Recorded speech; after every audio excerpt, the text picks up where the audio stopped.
negociador y hay una expectativa sobre ese negociador. Una expectativa de que es un gran negociador y que va a alcanzar el pleno éxito. Y esa es su circunstancia. Y para estos grandes negociadores es una gran presión esto también.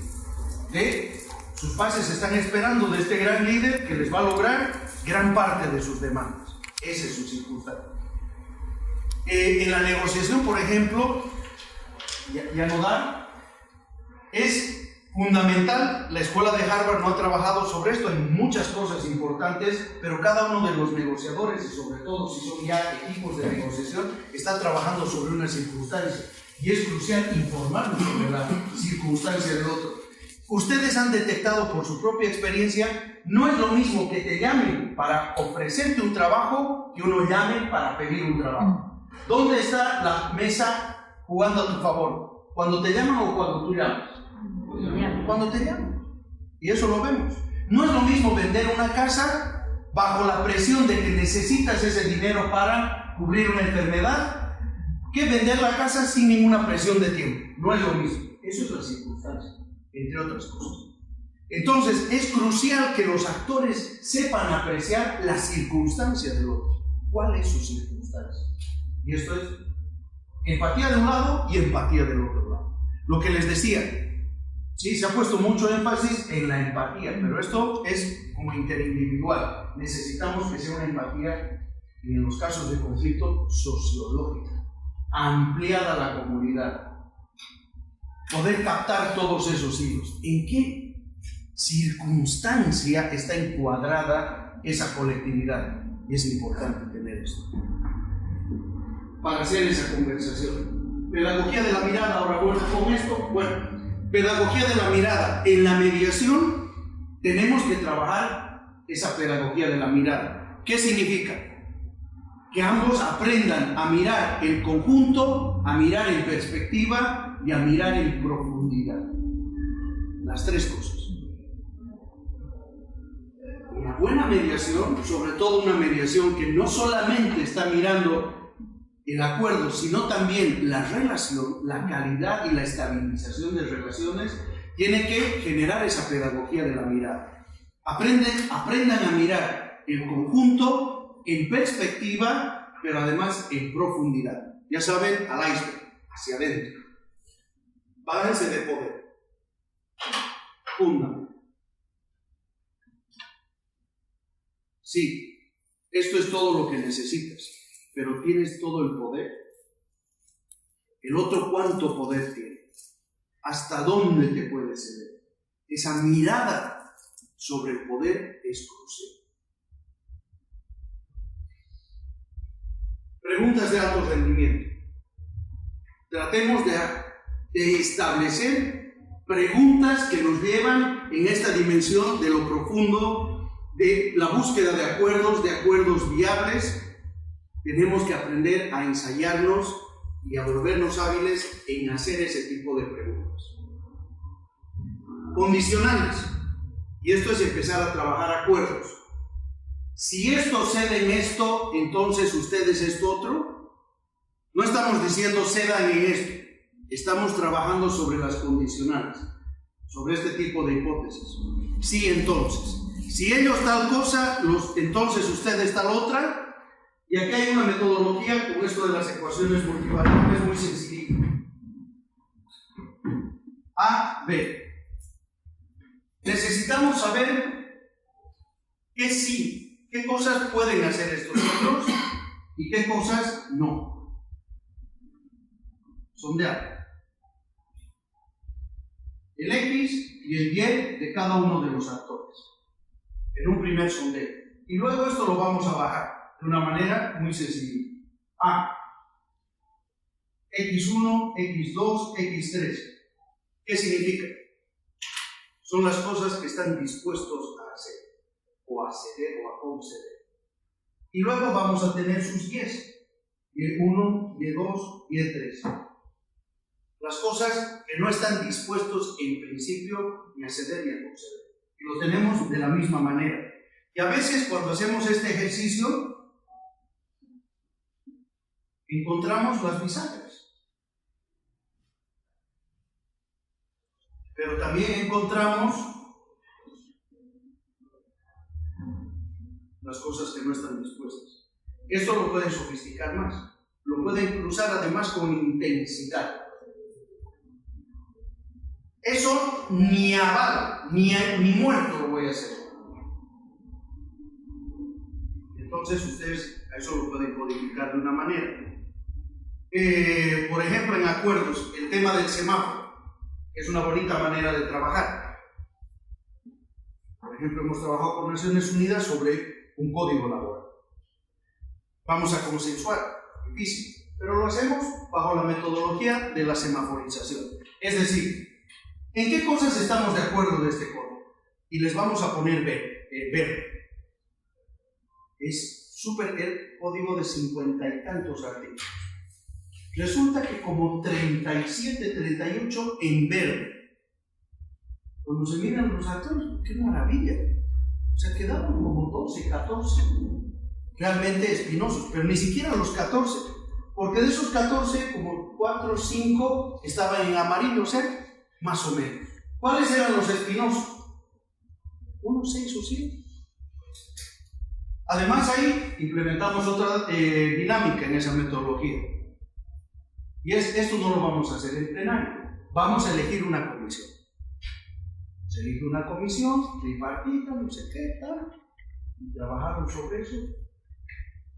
En menos de una semana eso estaba arreglado. Con esa metodología. ¿Sí? Semaforizar.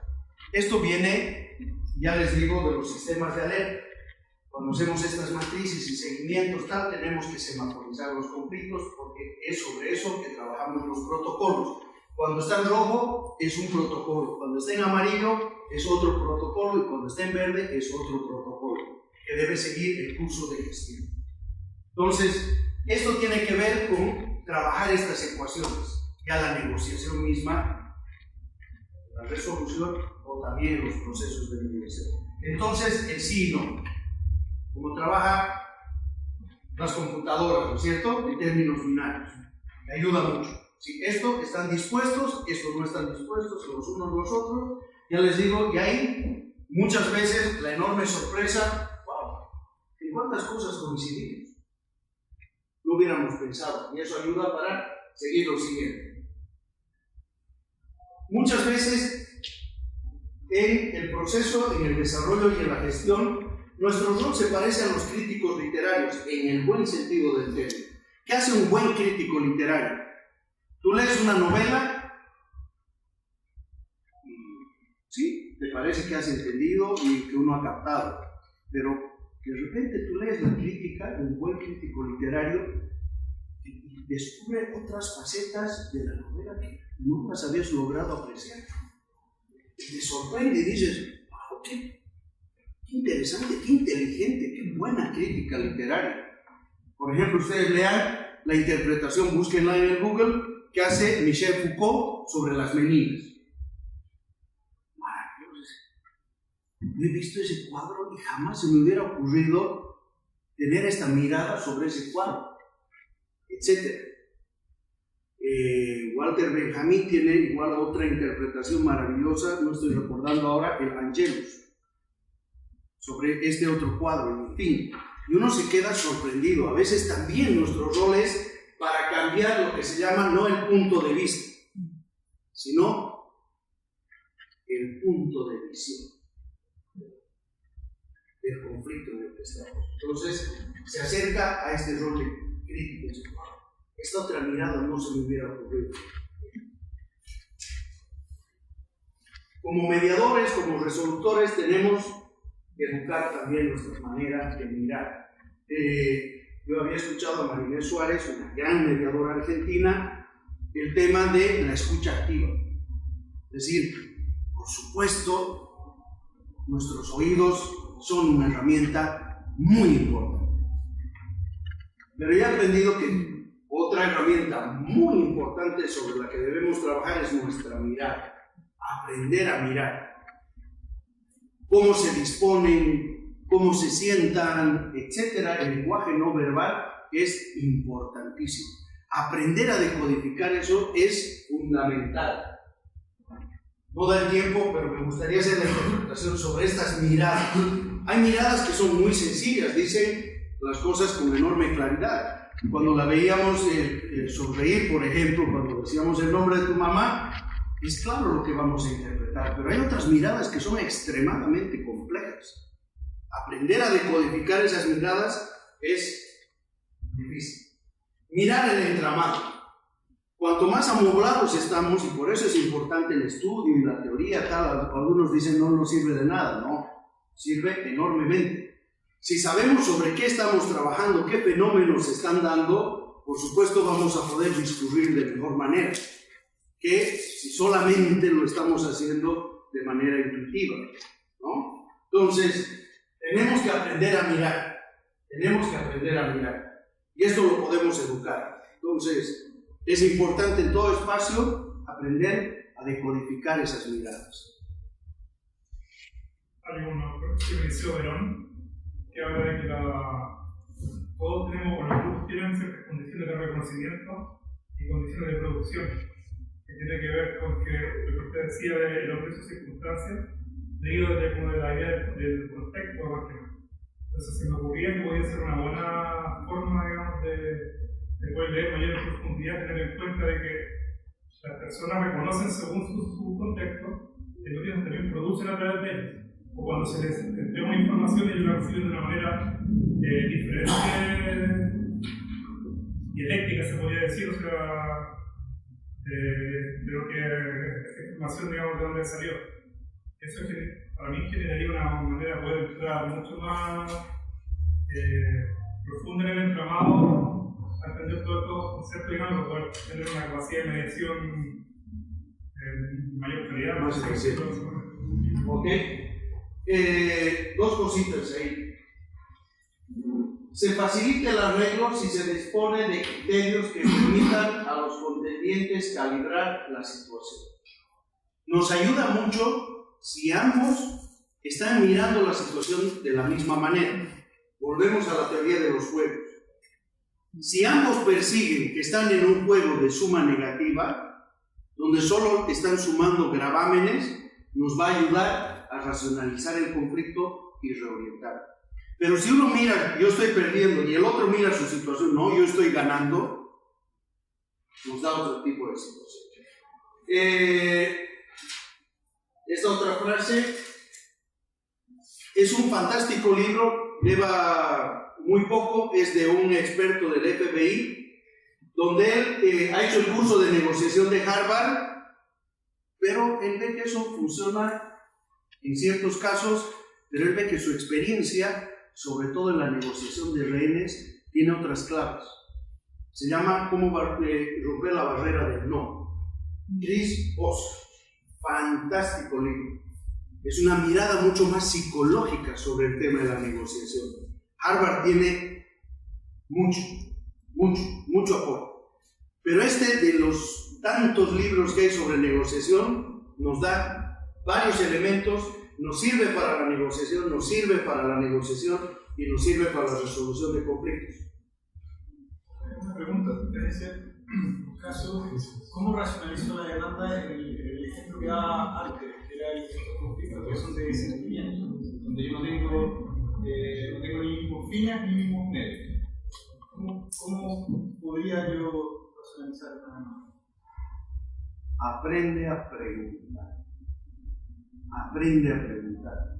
¿Qué cosas, por ejemplo, podemos preguntar? Preguntas de alto rendimiento. El actor se ha centrifugado, se ha radicalizado y de repente quiere jugar a todo o nada. O gana y se lleva todo, o pierde y se queda sin nada. ¿Qué cosas podemos ahí hacer? O preguntar. Muchas cosas, por favor, muchas cosas. ¿Y si no quieren preguntar? ¿Ah? Porque uno puede hacer preguntas, pero también a veces uno se encuentra con esas posiciones más radicalizadas donde no necesariamente quieren dialogar, entonces es difícil por dónde. Preguntas. Con las personas que están radicalizadas es muy difícil persuadirlas. es mejor preguntar. Y a veces preguntar con esas preguntas que los niños hacen, que te hacen tambalear. Por ejemplo, a ver, vamos con el entrenamiento. Una pregunta. ¿Qué sucede? ¿Qué te puede pasar? Mediano. ¿Qué necesitas? Lo que tú estás persiguiendo, digamos, esa demanda tan radical, lo está persiguiendo también tu base social. Y tal vez esto, por ejemplo, lo lleva a diferenciar la posición que él ha asumido de los intereses de su base. Y eso nos lleva a la escuela de Harvard. No negocies por posiciones, negocia por intereses. Mirar los intereses. Lo que tú estás persiguiendo, también lo está persiguiendo todo el otro resto. Todos ellos también están con la idea de que lo logran todo, o se pueden quedar sin nada. Este tipo de preguntas, entonces como que los vuelven a conectar con la realidad. Una cosa es lo que yo estoy siguiendo y mejor vale la pena consultar qué es lo que estás siguiendo. Si es así y tú sigues en esta ruta, ¿te podría penalizar tu base? ¿Te podría desconocer?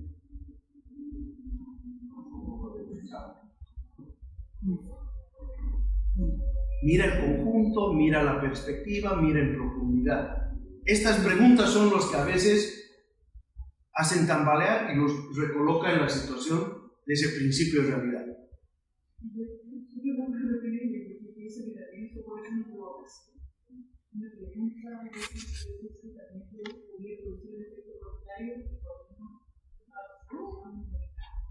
¿Qué estás preguntando? Preguntas de una manera muy amable y muy cordial. No le estás diciendo, te has radicalizado, estás absolutamente divorciada de tu base, no estás persuadiendo, solo estás preguntando. Esa es la pregunta, muy suave, muy amable. Y así vas lanzando algunas preguntas y de repente la persona se recoloca. No le dices eres malo, no le dices estás equivocada, no, solo vas preguntando. Pero por eso llamamos preguntas de alto rendimiento, no son preguntas ingenuas, son preguntas que están trabajando sobre hipótesis, sobre entramados. No es que tampoco estamos preguntando por preguntar, no. Sabemos lo que estamos preguntando y hacia dónde estamos queriendo ir, pero estamos preguntando suave, amablemente. Por eso, podría explicar la frase de Chris Voss que está abajo. La que está ahí. Sí. Dice, descubrirás que obtener un no es crucial. Todos tenemos miedo ante el no. Cuando avanzamos en los procesos de negociación o cuando estamos ya en la fase de negociación dentro de la mediación. Lo que nos dice es, descubrirás que obtener un no es crucial porque el no abre la negociación. A partir de qué abrimos la negociación. Si el otro nos dice sí, ya está, ¿no es cierto? ¿Cuándo abrimos la negociación? Cuando nos vamos encontrando con el no. ¿Cómo podemos generar el sí? Y ahí empezamos a hacer estas ecuaciones. Nada más, rapidito. Negociación horizontal, negociación vertical. Generalmente pensamos que la negociación, generalmente la llevamos de manera horizontal sobre una sola variable. Yo pido el 20% y trabajo sobre esa variable. He llegado al 17%, me han concedido eso. Y nos paramos ahí. Maravilloso, decimos es un gran negociador. Ha logrado 17 de 20. Es decir, ha cedido solo 3 puntos, pero ha logrado 17. Un buen negociador sabe que, ¿no? Su óptimo es 20%.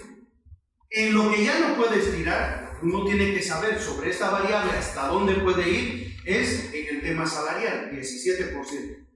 Y ahí casi te dice, o lo tomas o lo dejas. Pero ahí viene el tema del eje vertical.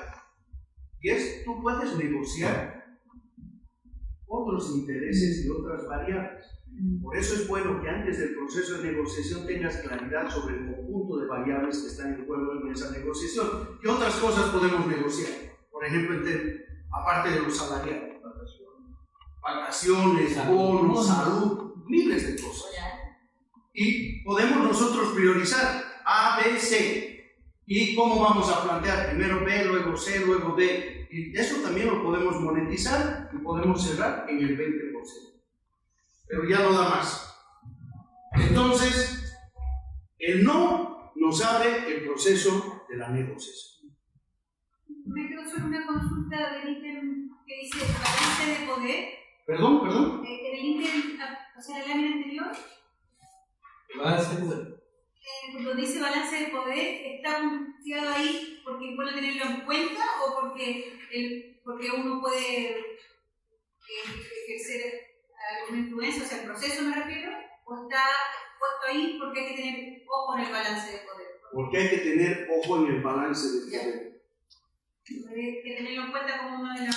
Has logrado el 17, pero tú estás, no, yo quiero el 20 sobre esta variable o nada. Tú lo quieres de esa manera, lo quieres jugarse. Si jugas sobre el 3% adicional que estás dispuesto a poner en riesgo los 17 puntos, no podrías abrirte a ver otras posibilidades para completar hacer 20 preguntas de autonomía. Es un poco lo que manejamos por sentido común. Estira la pita hasta que no se te ve. Cuidado, a veces un puntito más, listo. Por jugar al 18 has perdido 17.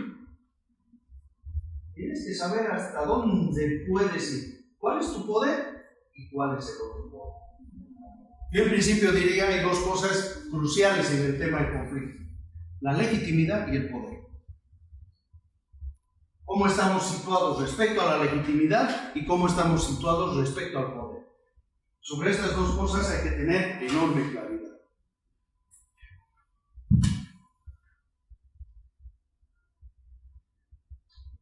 Calibrar el cambio. Hay conflictos que tienen que ver con demandas, pero hay conflictos que tienen que ver con cambio. No es lo mismo gestionar un conflicto donde se están planteando algunas demandas, por ejemplo, que están encuadradas dentro de la ley, que gestionar un conflicto que tiene que ver con cambio y reformas, por ejemplo, legales.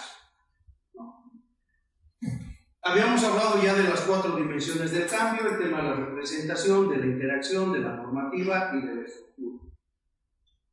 El cálculo de efectos y costes del cambio social. Pero ¿cuánto implica esto? De gravámenes. Cuidado, los gravámenes dificulten la concreción de ese cambio. El rol de los terceros, y esto tiene que ver con las victorias pírricas. Las dos partes han logrado un acuerdo, pero no han mirado todo el conjunto. Y resulta que en el conjunto hay terceros actores muy poderosos que no van a estar satisfechos con ese acuerdo. Y cuando se trate de cristalizarlo, lo van a bloquear. De tal manera que, ¿qué es lo que has logrado en realidad? Y eso nos lleva al contractualismo de Polizón. Es decir, hay actores que por desmovilizar, por retirarse del conflicto, firman un acuerdo sabiendo que no lo van a concretar. Simplemente quieren salir del paso. ¿Cómo van a salir del paso? De firma. Entonces el actor que ha pugnado, que ha puesto muchas expectativas, etcétera, en eso, se ven con que no va. Muchas veces los líderes, los dirigentes sociales, porque a veces acorralan en algunos casos a las autoridades, logran este tipo de acuerdos, pero ellos saben que eso no se va a concretar. Pero ellos van con la bandera del triunfo frente a sus bases. Ahí hay que calcular, por ejemplo, las circunstancias. Por lo menos en mi país hay que hacer una pregunta clara. ¿Están en el periodo electoral ellos o no están en el periodo electoral? No es lo mismo llevar el conflicto en periodo electoral que en otro periodo. Porque en periodo electoral tienen sus banderas. Sobre todo si están con la idea de la reelección.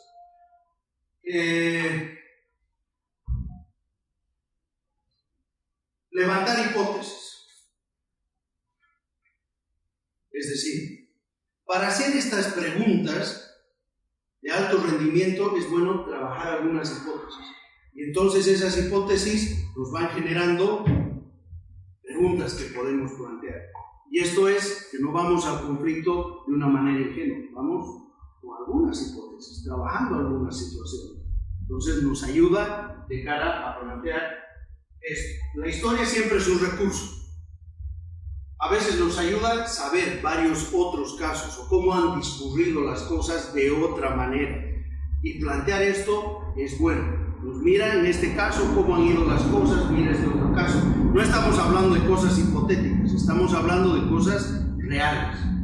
Por ejemplo, alguien decía, mirar las experiencias en otros países. Aquí se hizo con estos efectos, aquí con estos otros, ¿por qué? Tal. Entonces, cuando hablamos de la historia estamos hablando de la comparación, de cosas que ya han sucedido, no que estamos suponiendo. Y ayuda. Visualizar los escenarios siempre es bueno. Si vamos por esta ruta, ¿hacia qué escenario podemos estar yendo? Si vamos por esta otra ruta, ¿hacia qué escenario podemos estar yendo? Cuidado, te sorprendas a dónde vayas a llegar. Por ejemplo, ahí no piensan, nunca he visto que se planteen el tema de los terceros actores. Has logrado algo importante, pero fíjate que no has calculado que además de este otro significativo, hay otros con enorme poder que lo pueden bloquear.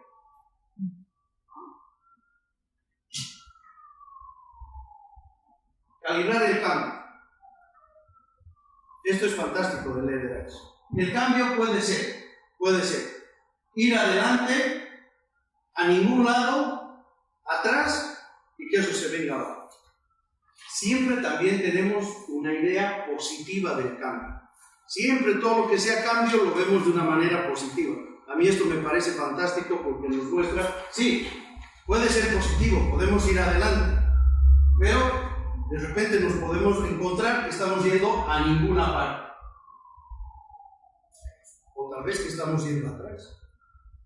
O tal vez que estamos empujando las cosas para que todo se vaya a derrumbar. ¿En qué dinámica de cambio social estamos? Último. Seguimiento de la satisfacción. No nos basta solo generar el acuerdo. Necesitamos saber cuánta gratificación está generando en la gente. A veces la gente también se equivoca sobre lo que pide. Piensa que pidiendo estas cosas le va a llegar a este nivel de gratificación y luego resulta que no es así. Por tanto, van a volver y van a retomar el conflicto. ¿Cuán gratificado está la persona? Está el grupo sobre lo que ha pedido. En mi país suele suceder muchísimo de este abordaje tecnocrático sobre el que les había hablado. Se firma un acuerdo y en principio las autoridades, como ya no ven a esto, vale la pena tomarlo en cuenta. Yo lo denomino como la configuración visual del conflicto. Y esta es una patología de muchas autoridades. El conflicto existe mientras se ve. Si no se ve, ya no existe. Por tanto, se firma el acuerdo, la gente se va a su casa y espera el cumplimiento del acuerdo. La autoridad lo pone en su gaveta y se olvidó del tema. Pero la gente está siguiendo la fecha de los tiempos del acuerdo. Llegaron los 6 meses, se tenía que hacer tal cosa y no se hizo eso. Y ahí empieza. Miles de problemas sobre este tema. Entonces, no, el conflicto no se acaba en el acuerdo. Ni siquiera se acaba en la cristalización del acuerdo. Se acaba en la satisfacción de la gente. Y a veces lo solemos olvidar y lo dejamos atrás. Lograr entender entonces que el acuerdo no cierra el conflicto, sino la gratificación social del acuerdo. ¿Sí? Como espíritu, no trabajamos por la reconciliación, ni siquiera por una utopía futura. Trabajamos por la alegría del presente,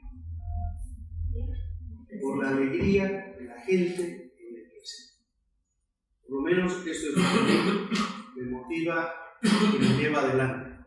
A veces esa alegría no es tan plena, también en ese escenario es lo posible. Y yo ahí le suelo decir, que cerremos una negociación no implica que en un tiempo no podamos renegociar las cosas.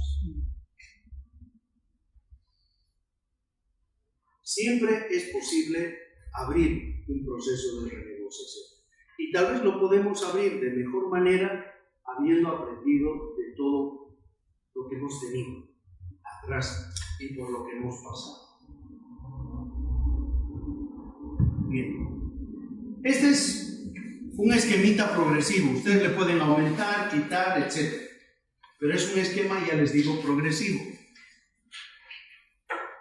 A veces, con ese esquemita, podemos ir adelante, sobre todo yo diría en conflictos de mediana corpulencia. Pero a veces estamos frente a conflictos más complejos.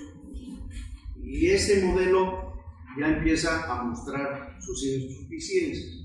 Y entonces necesitamos complementar, agregarle otros engranajes para motorizar el acuerdo y la gratificación. Hemos aireado, hemos bloqueado la negatividad, hemos racionalizado la demanda, hemos trabajado, hemos calibrado el tema del cambio social, hay una confusión, y hemos hecho el seguimiento a la satisfacción. Este es el esquema que les he planteado. Pero a veces esto resulta insuficiente y necesitamos poner otros engranajes adicionales. Y esos otros engranajes adicionales resultan de esta metodología. Muy sencillo. Básicamente, ¿en qué consiste? Aquí está el conflicto, aquí está la situación conflictiva.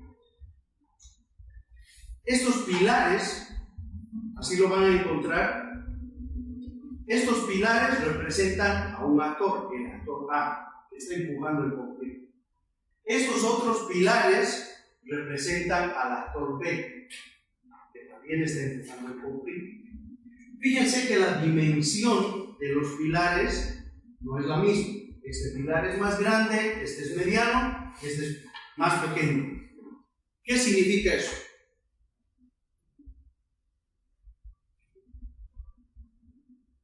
¿Por qué? Porque hemos ponderado los factores. Los factores que están empujando a este actor al conflicto tienen distinta ponderación, tienen distinto peso. Estamos diciendo que este factor es más importante que este otro factor, pero los tres están implicados. ¿Sí? Por tanto, tenemos el factor B1, B2, B3. De este otro lado, teóricamente, tenemos el factor A1, A2 y A3. ¿Qué hacemos con esta lógica de los pilares? Que estamos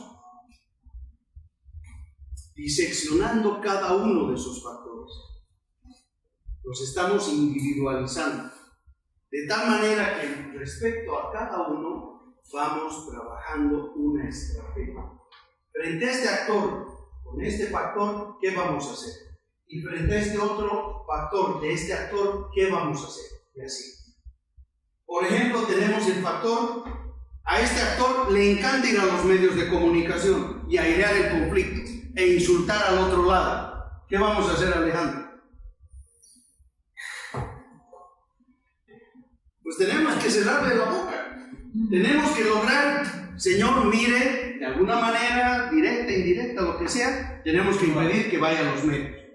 Porque esto nos está agravando. Ya lo hemos detectado. Entonces avanzamos y el Señor se va a los medios, logra protagonismo, había sido etapa electoral, no sé qué, y todo es para retroceso. Bien, ya lo tenemos visualizado. Algo tenemos que hacer al respecto. Entonces, ¿esto está en el anterior esquema? No, no está en el anterior esquema. Pero es importante para avanzar en la generación del acuerdo y de la gratificación. Y algo tenemos que hacer al respecto. Bien, ya lo hemos visualizado. Y así podemos visualizar otras cosas. Y entonces, la primera herramienta o la primera metodología la complementamos con esta. Y las cosas que son sencillas, ya les digo, nos puede funcionar la primera. Pero cuando las cosas se van haciendo más complejas, esto nos resulta de utilidad. vamos viendo otros elementos. Entonces esto lo miramos y pensaremos una estrategia. ¿Qué podemos hacer con este dirigente que siempre se nos desmadra? Y ahí viene la creatividad que también nosotros le vamos a dar. Sí. Para entender bien, esto tiene que ver con fragmentar el conflicto para llegar a acuerdos parciales por tema o... No. Esto va más allá del tema de la petición o de la demanda. Son aquellos factores que te están llevando o que te están generando esa situación conflictiva. Por eso en el ejemplo, el dirigente se te va a los medios de comunicación. Empieza a llegar a todo. Y empieza ahí nuevamente a insultar a la otra parte. No tiene que ver estrictamente eso con la demanda, pero está empeorando la situación del conflicto. Entonces, si vemos que después de eso el conflicto, en vez de avanzar, retrocede, bueno, tenemos que tratar. ¿Qué vamos a hacer al respecto? Y como eso, muchas otras cosas. Pero si el dirigente va a los medios de comunicación a informar del conflicto, a informar del problema que está sufriendo su comunidad, no a insultar a nadie ni a inventar cosas, ¿qué problema hay que el dirigente vaya a los medios de comunicación? Ninguno. Solo era un ejemplo. Solo un ejemplo. Para estirarle la lengua a Alejandro. Solo es un ejemplo. En ese caso, digamos, va, insulta, no sé qué. No. Bien, sí nos permite. El líder va, informa, tal, no sé qué. No pasó absolutamente nada. Entonces, lo que les digo con esto es, tenemos que tratar a veces de individualizar y luego hacer esta ponderación. Ahí vamos a cruzar la información. Esto parece más importante que esto, etc. Eso nos hace mirar un cuadro más amplio. Pero a veces, ya les digo, esas cosas están influyendo en la dinámica del conflicto. Vamos aquí y luego volvemos aquí. Cuando estábamos viendo el punto 5 de, digamos, más que seguimiento de la satisfacción como cierre, como dice aquí, el conflicto cierra con la gratificación social del acuerdo, pero habíamos hablado también que hay que ser imparcial. O sea, me refiero que finalizado el acuerdo, hay que velar por los beneficios de ambas partes, no solamente lo social, sino que si que hay alguna empresa, también tendremos que hacer seguimiento a eso como... En principio estamos, esta comunidad hace su demanda a la empresa. ¿De dónde está la insatisfacción? En principio de este lado. Vamos a ver la empresa en cuánto está dispuesto a ceder. Se ha hecho el acuerdo, vamos a hacer el seguimiento al acuerdo, a la satisfacción que a la gente le da el acuerdo. Sobre sus necesidades e intereses. Vamos. Un ejemplo, una cuenca, tiene problemas de disponibilidad de agua. La mayoría de la comunidad apunta a una empresa que tiene el mayor uso consultivo sin conocer, digamos, que ellos también hacen extracción de agua y que también pueden estar contribuyendo al agotamiento del recurso. Puede ser que en el acuerdo queden compromisos por parte de la comunidad, cuantificar su demanda, que se implementar a lo mejor acciones con unas prácticas pequeñas, y que después de finalizado el acuerdo solamente nos centremos en la satisfacción, digamos, de la comunidad, sin dejar de lado si que la contraparte quedó satisfecha o no. Creo que también hay que ver todas las partes que están en el... Si lo has detectado y hace a la sustentabilidad, a la viabilidad del acuerdo, y muchas veces la empresa también hace presente sus demandas y entran dentro del pliego de negociación, de tal manera que es un pliego que ha agregado otras cosas. Entonces vamos a seguir a la satisfacción del uno y a la satisfacción del otro, de ambas partes. Si el conflicto de la comunidad no es con una empresa determinada, sino que hay personas con el Estado, ¿quién es el mediador ahí? Porque a veces aparece un intendente, a veces aparece un ministro, a veces aparece otro ministro. ¿Quién entiende qué mediador hay ahí? Porque al fin y al cabo es el Estado, y el intendente es el Estado, el ministro es el Estado, incluso el alcalde también uno puede decir que es el Estado. ¿cómo ahí se establece una mediación? Si existe la posibilidad de una mediación frente a un conflicto. Claro que existe. Claro que existe. Por ejemplo, puede ser el defensor. Puede ser que, si digamos es una cosa más pequeña, el párroco tal. A veces puede ser. Si hay la desconfianza y una de las partes lo rechaza, ya saben, no va. O sea, yo creo que no lo volvería ni siquiera al Estado, hoy día que estamos con el tema del TDEU, que lo planteamos a otro. Por ejemplo, en el caso de Bolivia, en algunas situaciones, ¿sí?, el representante de Naciones Unidas ha estado dispuesto a hacer un trabajo de mediación. En principio se lo ve como un tercero. Las dos partes lo aceptan. No, que la comunidad no tiene confianza ni tampoco en él.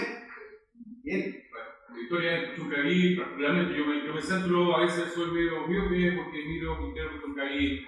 Claro, si nosotros pidiéramos la ley comisionada de derechos humanos que fuese, fue la misma que aprobó una termolítica sobre una área verde que colinda con la comunidad hace 6 años atrás. Entonces, cuando no te quedan mediadores que la comunidad pueda creer,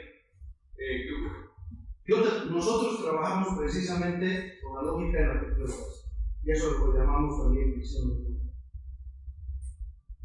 Es decir, no trabajamos sobre la imposibilidad, porque sabemos que si no hay mediador, entonces ¿cuál es la fórmula? Que se confronten y contexto de trabajo. Tenemos que pensar si esta ventana no se puede abrir, ¿qué otra ventana podemos abrir? Si este no es el mediador, ¿qué otro podría ser el mediador? Y vamos buscando, vamos planteando. Pero yo lo que no puedo generar es que tú solo pienses que no es posible, que no hay ningún mediador y que nadie lo sabe, los va a sacar de la taza. Ese es el primer trabajo que voy a tener que hacer. Si es posible. Si no es este, a ver, ¿quién es entonces? Y vamos buscando. Porque si tú me vences en esa lógica, ya sabemos por dónde. No es posible ninguna mediación, entonces lo único que viene es, vamos adelante. O sea, y eso está ocurriendo hoy día, que como la preocupación, porque César Novio revisó por el Facebook, tal vez, la manifestación del día sábado, donde ya Carabineros empiezan a agarrar a piedrazo a los vecinos de la queda. Entonces, aquí, si no hay mediación o no hay un cambio de discurso del Estado, vamos a llegar a ese punto, vamos a llegar a una situación de violencia en una zona en donde hay 80 estanques de gas, hidrocarburos, químicos, seis termoeléctricas, una fundición de cobre, ácido sulfúrico, pero ya para regar, son sendas zonas de Chile. Entonces, la zona era altamente peligrosa, explosiva.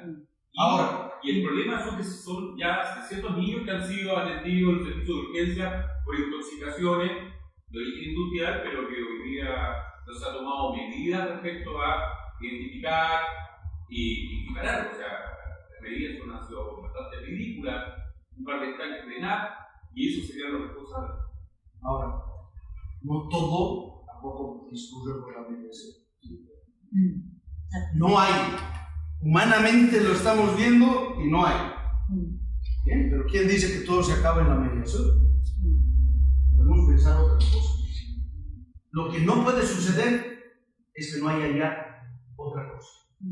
Que no haya más alternativas. Y entonces a alguien se le puede ocurrir, pues en esta pradera que parece muy seca, le vamos a prender el fuego y veremos qué sucede. Y ahí nosotros hemos fracasado. Bueno, no hay esto. No podemos avanzar por la mediación. Porque persona que planteamos le ponen una cruz, que queremos otras cosas. Lo que no puede suceder es que de repente nos quedamos sin ninguna principio.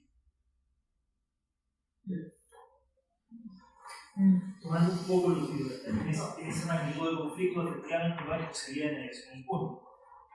Me acordaba de lo que ocurrió en el 100 años 2002, un conflicto territorial que escaló hasta el punto de la violencia y al final alguna de las partes tuvo que ceder a la hora sin mediación. porque ocurrió un año después en Punta Arenas con la toma de carretera y todo con la demanda del gas. Tampoco hubo mediadores que al final tuvieran legitimidad para intervenir. Y el Estado de alguna manera tuvo que ceder a parte de la demanda de la comunidad. Y esa comunidad tampoco tenía condiciones, y eso tiene que ver con la capacidad de poder de los distintos actores, de mantener un conflicto permanente y eterno. También esa comunidad y esos dirigentes se van desgastando, se van agotando, y el Estado también aprovecha de alguna manera ese agotamiento y ese desgaste de la parte bancaria hasta que la demanda que estaba acá baja al punto y puede de alguna manera deshacer ese conflicto. Pero eso ya sale de la lógica de la mediación. Y por ejemplo, la condición de los arseninos, en esencia se había tomado ya las calles, en esencia ya generaba la comunidad una situación de violencia. O sea, hubo vehículos de carabineros incendiados, botados por el puente, carabineros heridos, a lo que ya, o sea, ya estaban en un punto bastante complejo. A ese punto, afortunadamente, no hemos llegado, y el tema es cómo logramos evitar que lleguemos a ese punto, o que pasemos a ese punto y que esto se transforme en un infierno total. Pero hay un problema. Perdón. Vamos. El problema que yo veo es que hoy día la mediación en Chile está bastante anciana. De hecho, la mediación social, el conflicto social no es un asunto que es de uso usual. No hay un conocimiento respecto a las posibilidades que da la mediación. Entonces, las personas frente a un conflicto social lo que ven es o judicializarlo o acciones de fuerza. En otras situaciones, en otros países, hay mediación en situaciones de violencia armada o muertos de por medio. Y bueno, es una alternativa, no mágica, pero posible, porque tiene muchas ganancias que se pueden obtener a través de ella. Yo creo que dependerá de los mediadores, de nosotros mismos, difundir las posibilidades que puede tener la mediación, no solamente en conflictos interpersonales, sino también en conflictos grupales o que afectan a las comunidades acá. Gracias. Sí, yo creo que sí, que hay varios puntos, ¿no? Estoy de acuerdo contigo que efectivamente el tema de validación de los mecanismos de resolución de conflictos en las sociedades, ¿no? Eso es lo primero. Lo segundo es que yo creo que en las relaciones sociales creo que no hay nada que sea definitivo. Yo creo que efectivamente se trata de movimientos y momentos que son dinámicas. Y hay casos donde efectivamente el diálogo no es posible o no es querido o simplemente no es el momento del diálogo o de la mediación. Y me acordaba justamente del caso Pelander, cuando básicamente la única forma que fue posible lograr es un caso de una minera. Sí, perfecto. Donde básicamente lo que sucede es que en virtud de una acción judicial de adjudicación de un tema que es relacionado con el conflicto, se logra generar las condiciones para el diálogo. Es decir, se instaló una demanda de obra ruinosa respecto del tranque, y eso obligó a que las partes se sentaran, pero solamente cuando una de las partes logró tener la posición de poder que le permitiera validarse y obligar a la contraparte a sentarse. Entonces, mi sensación es que yo creo que respecto de los conflictos sociales en general, primero el diagnóstico es esencial, y ese diagnóstico también tiene que ver con la viabilidad de la herramienta de gestión para el momento que uno está enfrentando en ese conflicto. Y yo creo que a veces es necesario usar herramientas diferentes. Sin embargo, hay que tener presente que a veces esas herramientas son simplemente para mover el conflicto de un lugar a otro que permita una forma de resolución transformativa, constructiva, colaborativa. Sí, quería decir cosas similares, no voy a repetir, me sumo a lo que dice Carlos totalmente, solo agregar que hay que pensar en la mediación también como la única alternativa. También la pregunta es ¿cuáles son las condiciones posibles para el diálogo en lo que tú estás llamando? Más que preguntarse por la mediación como tal. ¿Y qué hace posible ese diálogo en esa circunstancia? ¿Quién tiene la legitimidad para convocar? ¿Están los actores disponibles para conversar? ¿Qué podría ayudar a ese diálogo? ¿Quién lo hace posible? De ahí dentro de eso, bueno, la mediación, además de la mediación es más bien la capacidad de, no necesariamente el mediador nunca tiene el poder ahí de influir a nadie, es un instrumento que se pone a disposición de las partes para comunicarse y hacer posible el diálogo. O sea, la mediación es un elemento más de las preguntas familiares, no cerraría en eso. No sé si alguien más se vamos a ver, por favor. No sé si en el caso de tú o otra persona es el interlocutor válido, ¿no? Pero hay alguien. Hay varios interlocutores desde la comunidad. El centro de padres tiene su interlocutor, el centro de alumnos también tiene su interlocutor, cada uno tiene, pero hay temas comunes que todos comparten. Y hay un territorio de 7 puntos que todos comparten y que a algunos le suman 2 puntos más, a otros le suman 3 puntos más, pero hay una base, un territorio claro y que está apuntado al problema ambiental, ¿no? A pedir, porque algunos están pidiendo franquicia energética o cosas sobre arranque energética, que se escapa del problema, pero el punto central está claro. Y frente a lo cual el Estado ha hecho algunas ofertas, ofrecimientos, pero que no dan garantía para dar una solución definitiva o concreta del problema.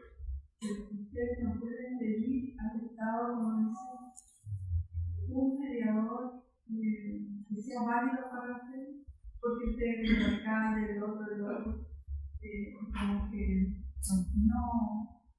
no lo consideran válido. Claro, los alcaldes necesariamente hacia la comunidad hoy día están muy cuestionados básicamente porque también esto estaba en los proyectos últimos que fueron aprobados por el sistema de los ambiental y la postura de los municipios respecto a esos proyectos. Pero la pregunta es si ellos pudieran solicitar al Estado. Las sugerencias, si te entiendo bien, Isabel, es ustedes podrían sugerir una terna de mediadores. Podría ser, sí. Ahí está el primer gran paso. Sugieran la terna. No uno. Y a concordancia, a acuerdo de quiénes podrían 2 o 3. Y tal vez la otra contraparte puede aceptar uno de esos 3. Y ya se empezó un proceso. Bien. Yo cierro. Nos hemos pasado con algo de la hora. Agradecerles por su participación, por su compromiso y por el diálogo y la interlocución que hemos tenido. Para mí ha sido enormemente valioso. Me encanta que hubieras participado y que nos hubieras planteado lo que se ha planteado. Porque algo que tenemos que tener claro, quienes nos dedicamos a esto, es que jamás podemos bajar los brazos. Porque entonces Lucifer nos va a ganar. Y las llamas van a cundir. Y tú fíjate cómo a veces podemos encontrar, anidando al lado de un problema, una solución. Nada más alentarnos a que jamás se rindan en la búsqueda de las alternativas y podamos retejer nuestras sociedades de una manera muy distinta y con gran calidad. Siempre va a ser una mala solución el que acabemos enfrentando, con violencia, con muertos y dejando una huella perversa que a veces generaciones no pueden ver. De tal manera que decirles, esto es lo fundamental que está en el espíritu nuestro. Si nosotros de repente bajamos los brazos, van a cundir las lágrimas. Y entonces lo primero que tenemos que hacer es siempre estarnos rearmando espiritualmente para jamás desanimarnos en la tarea. Siempre vamos a encontrar alternativas. Entonces, me encanta el acabar todo este proceso que hemos iniciado, mirando algunas cosas del análisis, del afrontamiento del conflicto, con esta gran conclusión. Hubiera deseado tal vez llevarlo yo de mejor manera, haber podido centrarme en las cosas centrales. Han quedado muchas cosas en el tintero, pero en todo caso el espíritu mío ha sido compartir de la manera más amplia lo poco que uno ha podido ir generando en este trabajo, compartirlo con ustedes, que lo puedan usar de la mejor mejor manera, que puedan seguir profundizando, porque como les decía, no podemos gestionar impunemente los conflictos. Pero frente a esto hemos descubierto que hay algo peor, y es que bajemos las manos y no los gestionemos. ¿Sí? Entonces, agradecerle a Rosa María por la invitación. Ha sido un verdadero gusto compartir esta jornada con ustedes. Gracias.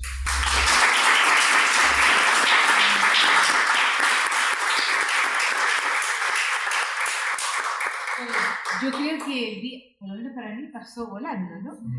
Y yo creo que nos quedamos con gusto a poco. Sí. Así como decía Raúl. Yo creo que hay algunos de estos temas que son muy incipientes en nuestro país. Creo que estamos llenos de situaciones que demandan respuestas distintas, ¿no?, a las que muchas veces se dan. Y creo que nosotros, al menos desde acá, desde nuestra universidad, estamos buscando aportar con algunas nuevas ideas. Por eso hemos invitado a César, y creo que, bueno, compartir también, ¿no? Compartir este regalo, diría yo, que hemos tenido acá.